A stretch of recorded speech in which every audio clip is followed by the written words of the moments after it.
Brought to you by Penguin.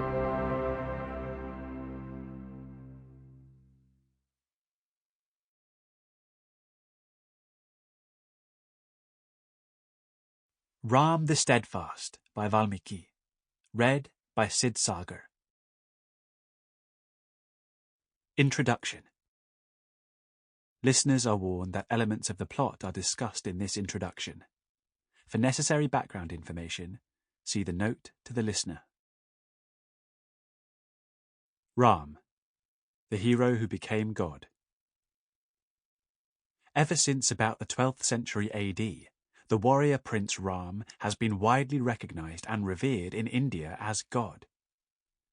This understanding did not result from a single, sudden historical revelation, like the birth of Christ or Muhammad. It developed over many centuries, and it will continue to develop. As faith in Rama's divinity has grown, devotees have turned for spiritual insight and revelation to the tale of his earthly heroism, the tale of Rama the steadfast mortal hero, of his selfless preservation of his father's integrity, of his quest for his lost wife, and his triumphant battle to rescue her. This tale had by then already been being told, heard, and retold for many centuries in a long Sanskrit narrative poem known as the Ramayana, belonging to that diverse category of early literature collectively labelled anonymous. Indian tradition and most Western scholars are united in believing that it was originally composed orally and transmitted for several centuries by oral recitation. But opinion is divided about the date of composition. Indian tradition would place it several millennia ago, while scholars have proposed various later periods. Based on the language, style, and content of the work, we suggest a date of roughly the 5th century BC.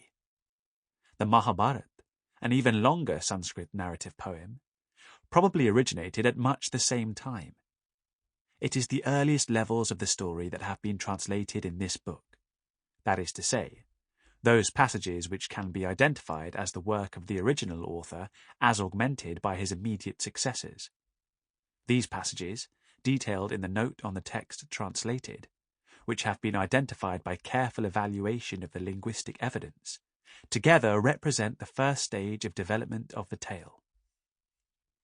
Scholars are in the habit of referring to the Ramayana and the Mahabharata alike as epics, but their origins are cast in very different genres, and in the case of the Ramayana, the term epic can justifiably be applied only to its later, developed form.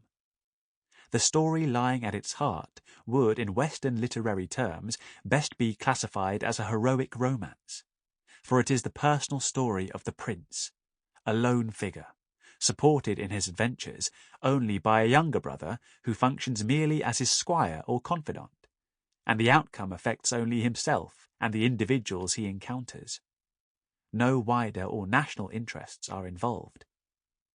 It is the struggle for integrity and happiness of one man, not a war of conquest. Victory for Rama twice involves transfer of sovereignty merely between bad and good members of the same family, and while defeat for him would be a private grief for those close to him, the destiny of his subjects would be unaffected. In the Mahabharata, the situation is quite different.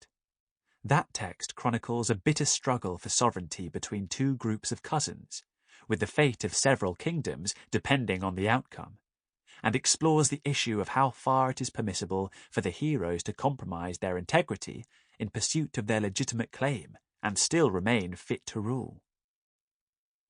Indian tradition too distinguishes between the two works, designating the Ramayana as the Adhikavya, the first poetic work, or perhaps the first work of pure literature, but the Mahabharata commonly as Itihasa. Thus indeed it was, a term roughly equivalent to history.